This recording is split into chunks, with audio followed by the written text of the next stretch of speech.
শ্রমিক ইউনিয়ন তারা তাদের যে সংগঠন করার অধিকার এটা আন্তর্জাতিকভাবে স্বীকৃত।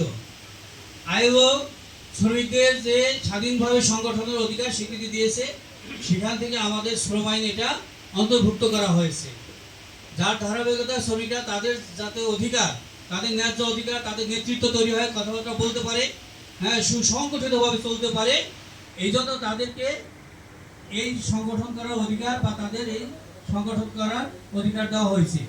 সেই মোতাবেকে আপনারা এবং একটি ইউনিয়ন তৈরি করেছেন এবং ইউনিয়নের নিয়ম অনুযায়ী যেটা সাধারণত থাকে, আপনাদের ইউনিয়নের যে নিয়ম, বিস্তারিত যে নিয়ম কানুন, সেটা আপনাদের গঠনতন্ত্রে লিখিত থাকে, যেটা আমরা গঠনতন্ত্র বা সংবিধান বলি। ইউনিয়নের সংবিধান, গঠনতন্ত্র।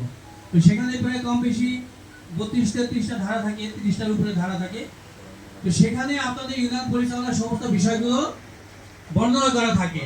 এটা আসলে আমরা অনেক শ্রমিক ইউনিয়নের নেতৃবৃন্দ পর্যন্ত আসলে ঠিক মতো দেখি না, জানি না। এটা সবাইকে যাতে পড়তে পারে অফিসে এমনভাবে রাখা উচিত, কিন্তু আমরা সেটা রাখি না। আসলে আমরা মানুষকে জানতে দিতে চাই না। এখানে আমাদের এই একটা ঘাটতি, সব সেক্টরে, একটা ধর্ম থেকে শুরু করে